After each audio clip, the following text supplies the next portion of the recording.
Plague Circuit. Written by Robert Sheckley, told to you by Edward E. French.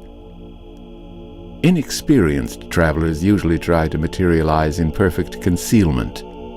They come stumbling out of broom closets, storerooms, phone booths, or whatever else the situation affords, hoping desperately that they've made a smooth transition. And inevitably, such behavior only calls attention to them, the very thing they wanted to avoid. But for a seasoned traveler like me, the thing was simple. My destination was New York of August 1988. I chose the evening rush hour and materialized in the middle of a Times Square crowd.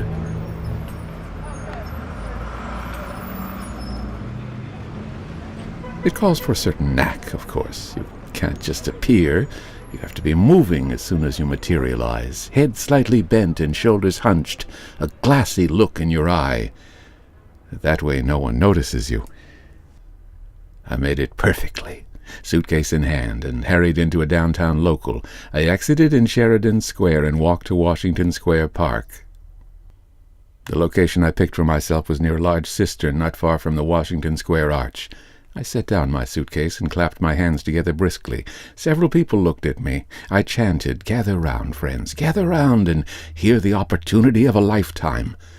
Don't be bashful. Step up and hear the good news."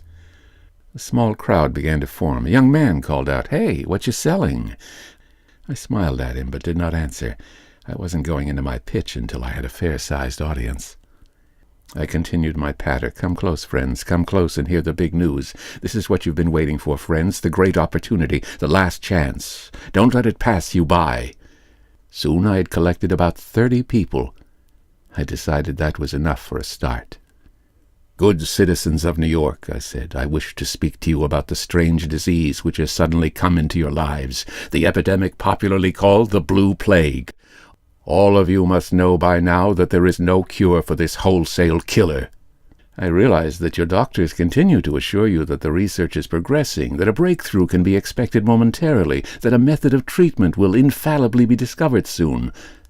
But the fact is, they have found no serum, no antibody, no specific whatsoever for the Blue Plague. How could they? They have not been able to discover the cause of the disease, much less how to stop it. To date, all they have produced are unworkable and contradictory theories.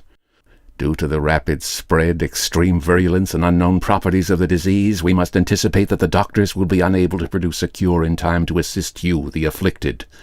You must expect what has been true of all epidemics throughout the recorded history of the world, that despite all attempts at treatment and control, the disease will continue to rage unchecked until it has exhausted itself or run out of victims." Someone in the crowd laughed, and several people were grinning. I put this down to hysteria and went on. "What is to be done, then? Are you to remain the passive victims of the plague, seduced into quietness by people who will not reveal to you the true state of hopelessness?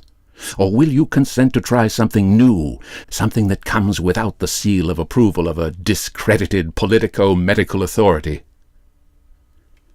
By now I had a crowd of about 50 people. Quickly I ended my pitch. "Your doctors can't protect you from the Blue Plague, my friends, but I can." Quickly I opened my suitcase and took out a handful of large yellow capsules.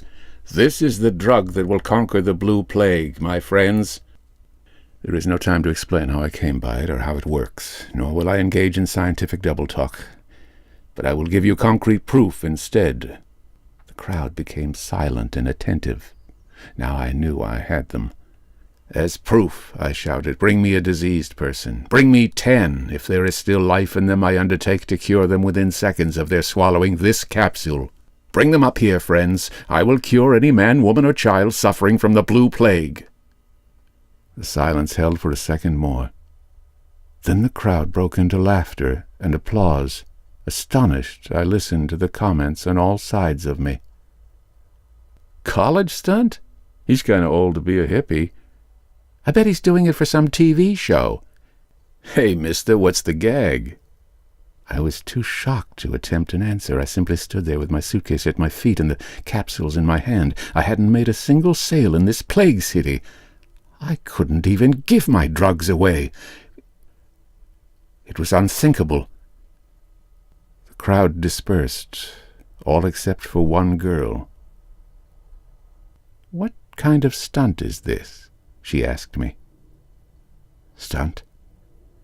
It's a publicity stunt of some kind, isn't it? Are you opening a restaurant or a boutique? Tell me about it. Maybe I can arrange some coverage."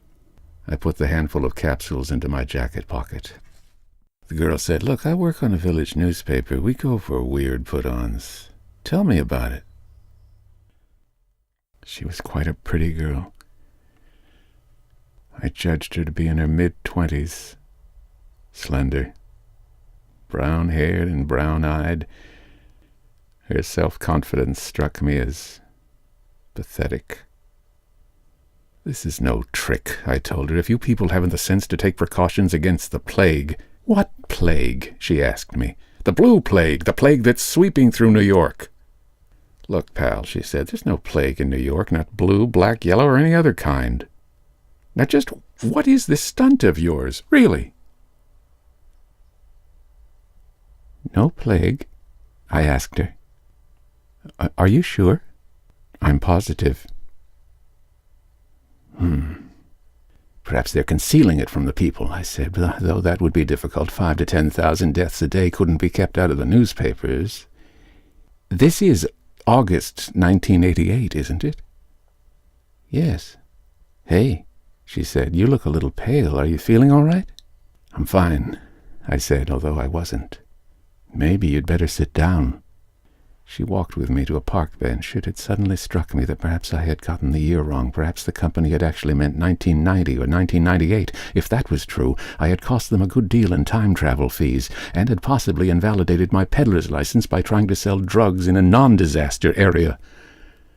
I took out my wallet and removed the small pamphlet entitled The Plague Circuit.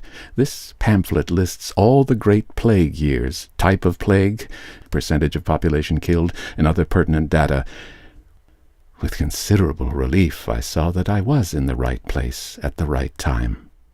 New York in August of 1988 was supposed to be deep in the blue plague.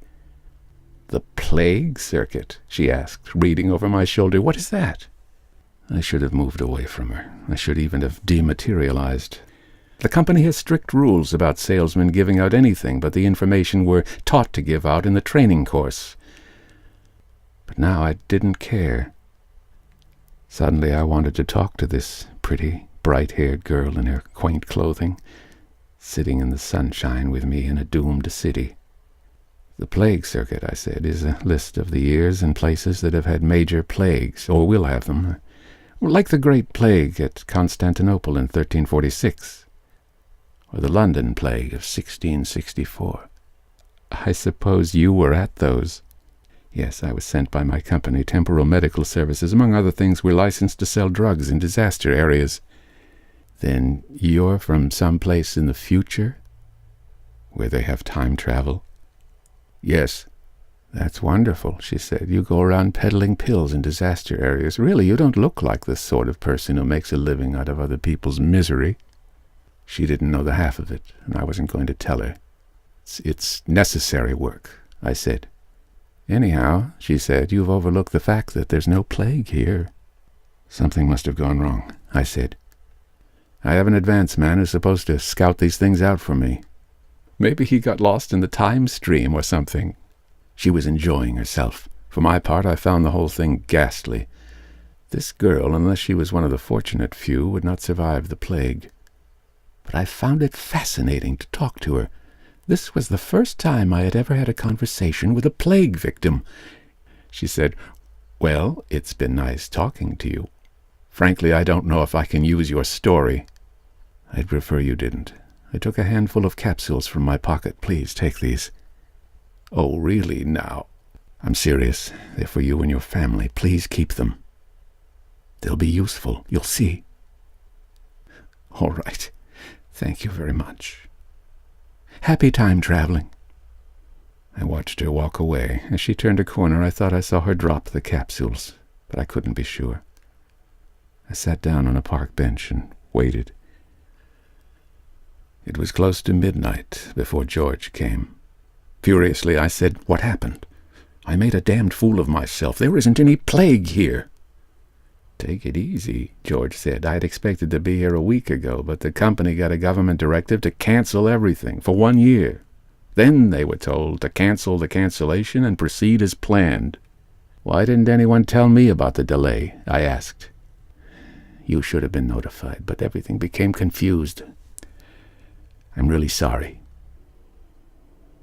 But we can begin now. Do we really have to? I asked. Have to what?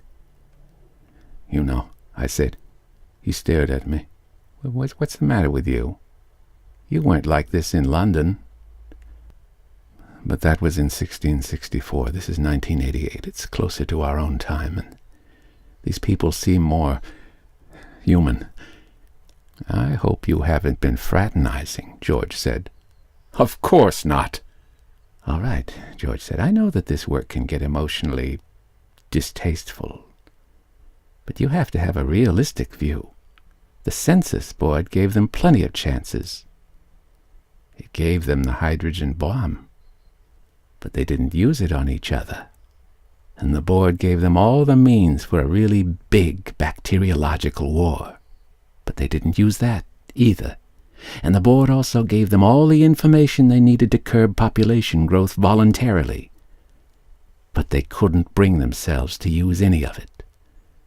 They just continued their indiscriminate breeding, crowding out the other species and each other, poisoning and depleting the earth, just as they always do. I knew all of this, but it helped me to hear it again. Nothing can grow indefinitely, George went on.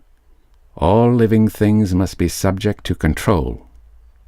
For most species, check and balance do the job mechanically, but human beings have gone beyond natural restraints.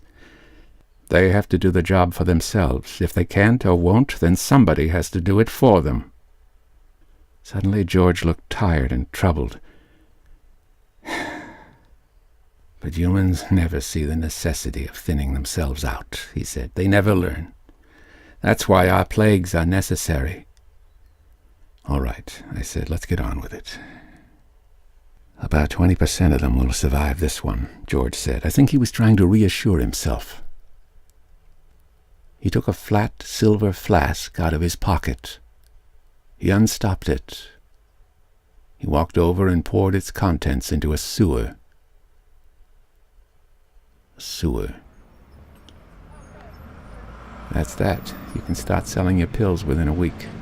After that, our schedule calls for stops in London, Paris, Rome, Istanbul, Bombay, and so on. I nodded. It had to be done. But sometimes it's tough to be a gardener of people.